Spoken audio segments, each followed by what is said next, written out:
In a world full of basic bitches, we have searched the globe for a special few to join our Magical Girls series. We invite you, our viewers, to be part of this exciting journey.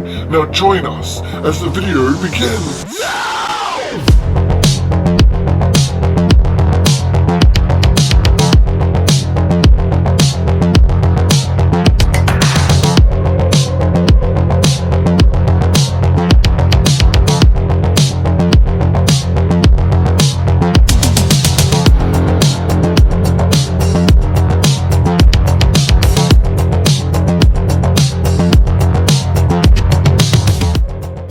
And we're back with another magical girl! And it's Mr. Beast! Yes, we decided to do Mr. Beast because we got into his channel last year after the Team Trees. Yep. Because I like trees, because I have asthma, and trees are good. And also, I got aloe vera a few years ago, and I only had like 20 of them. And then because they clone each other, or like duplicate, now I have 500. And a little known fact about aloe vera is that they produce oxygen 24 hours a day. Yes. So that's why I like them so much, because they could actually produce more oxygen than a tree just producing half the time. Yeah, so just imagine if like this year, instead of trees, it was like planting 20 million aloe vera. Oh my god, I would love that. And they also have healing properties, so you could just like cut off their leaves and then like put it on your skin and stuff, because that's what we do sometimes when like your skin's really dry. It's really good. Yeah, like you have like really dry skin, and then when we put like aloe vera on it, it's not. No. Yeah. So we wanted to do Mr. Beast because as well, he's also wanting to start up a charity channel on YouTube where he's opening up a food bank and he wants to do a whole bunch of other stuff. I'm like, that's really great. I'm glad that there's actually someone out there that wants to do this kind of stuff. Yeah, people with money don't seem to really do good things for those people that are just like In need. fucked. Yeah, exactly. Yeah. So, and I've noticed there's a couple of people on Twitter now that are also doing it, that they're giving away money and stuff. And I'm like, it's really great. I'm actually really surprised that there's people out there doing that. And so we want to do Mr. Beast to kind of be like, say thank you. Say thank you for helping those in need, because we've grown up and, you know, we've seen a lot of people shit on everyone else, and it's good to see that somebody that has more than someone isn't just worrying about themselves for once. Yeah, and it's fantastic. So, with the idea behind this, we were thinking about it like we could do it like a bit memey, because in his videos I like to have fun and stuff like that, but I was like, I want to do something that's like really nice and elegant and over the top, something like more over the top than what I have done before, because I feel like he deserves it. Yeah, and your whole thing was you wanted to fuse like him with like Gaia. Yes, because of the trees and stuff like that, and I felt like he's giving back. It's very much like a Mother Nature type thing where he's giving back to the planet and it's replenishing itself. So I thought it's very symbolic in that sense. Yeah, I see that. Yeah, so that made sense to me, so I went with that. And then we inspired it by his logo as well. Yep, so basically I got all of the logos that I could find of his, like his personal logo as well as Team Tree's logo, and that's why he's like a animal as well, like the panther or the cat, because we wanted to do, like with other people, we've done like mythical type creatures, and we didn't just want to do like Gaia just as like a human that's green. Yeah. So it's kind of bringing in like Gaia isn't just like nature, but it's the plants and fauna, fauna and flora. So he's a cat because that's the fauna part. But also with the colors, I just wanted the cat part of him was blue, so we decided to do that. And then the lightning bolt under the eye of the logo was pink, so we decided to do the next dominant feature, which is the hair. And then all of the greens are as close to Team Trees greens as I could get.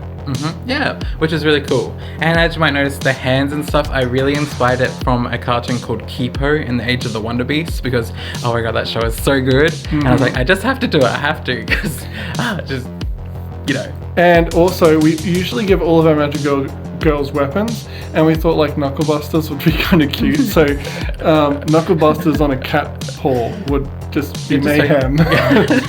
And then we also gave him 2 little helpers because in his videos he always has his friends that help him with the videos and stuff like that. So there's one that is Chris and the other one that is Chandler. Yes, and on the left of the video would be Chandler, and on the right is Chris. Yes, and I thought that was just like a fun little thing that also helps play into his whole videos and stuff like that. Yeah, so I also made Chandler blonde because I found photos of him being blonde, and then I thought, well, Chris doesn't really have like overly interesting hair, so I was like, you're a ginger, deal with it. Because you always got to turn them ginger. So, and then when it came to the shading, it was very much, I wanted to try a few different things because I was getting bored of just doing burn and dodge like I always do. So I did burn and dodge, and then I used like the smudge tool and then like made weird zigzaggy lines, and I made a lot of textures and stuff like that. So the materials and stuff like that would be more something of like petals. Yeah. I wanted to give like that more dimension instead of like a flat shaded surface like I usually do. Yeah, so like after the dark blue, there's this like really nice light green color. Mm-hmm. I envisioned that the whole time as like seaweed. Yeah. Like really, I don't know, it just looked really like magical-ish. Mm-hmm. So I was just like, seaweed's magical. Yeah.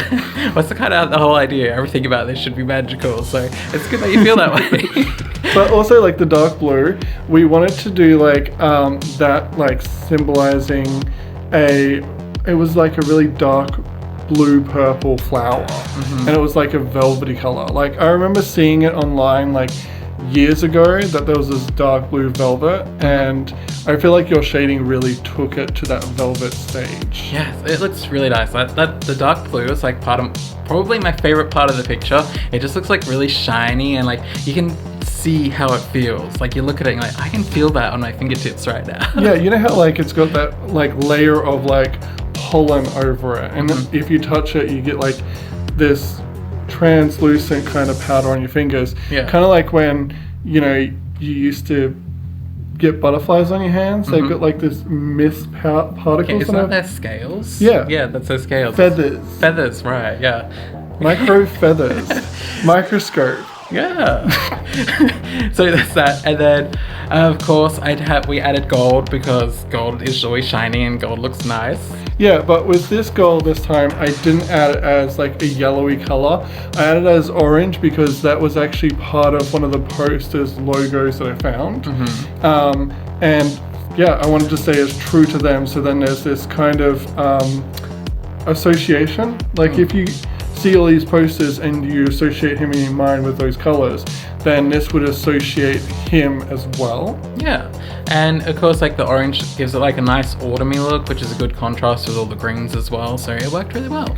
And also the white is because his first logo was apparently had all the white under the neck of the cat. So I did all that with white. And it's also because there's so many colors in it, you need to get something in there that's like a shade or a tone that's just that kind of gives you a break. Yeah, Gives your eyes a resets break. your eyes. Yeah.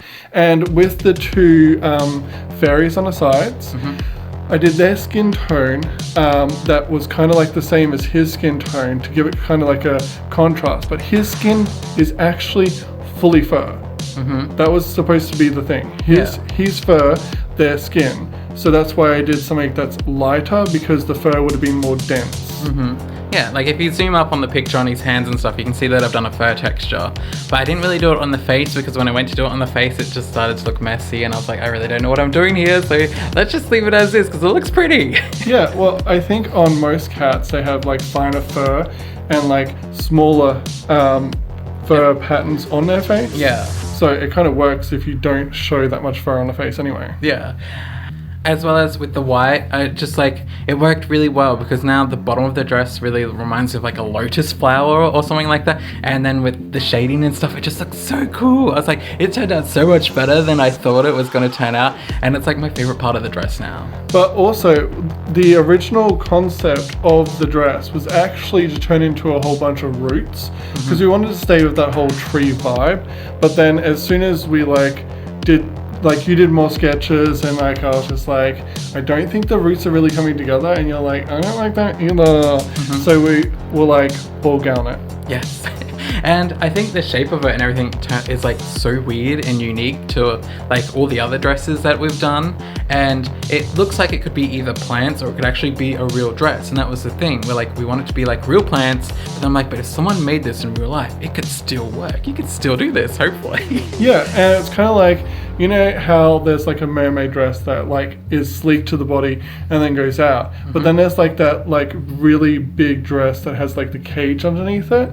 It's kind of like a mixture in between that, like a mermaid dress with a cage at the bottom. Yeah, you know what it actually reminds me of?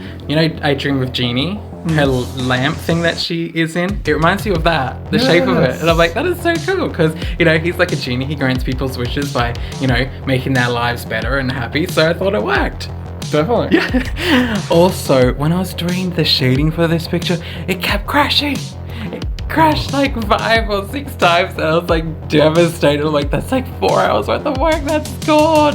Because it would be when I went to save it and it would crash as it would save. So I had to downsize the picture. It was... So it took so long. Every single time that happens to me, I just want to cry and then never draw again. And I end up just like misting up and I'm just like, I need to play games now. Yeah. Like, I need to play games for the rest of the day. I was going to get like lots of shit done, but now I'm just like, I need to go to my happy place. I know, right? That's exactly how I was feeling. I was like, I wanted this video to be out like a week ago, but because it kept crashing, I was just like devastated. And Your computer's like, nah. I know, it's like I need a better processor or something. It just can't handle my art. It's like, no. That's a weird flex. My computer can't handle my art. It's like, only when I do like, you know, a picture with 19 people in it, hint hint, does my computer crash when I do like 1,000 different layers. Yeah. But my pictures are still basic. You're just like, my 3 people, yeah, they crashed my computer. Well, that is the video for today's, guys. We hope you enjoyed it. Don't forget to Like and subscribe. yes, and click that bell notification button so you stay updated on all of our pictures and arts and everything. And we'll see you next time. Bye, Bye meow. now.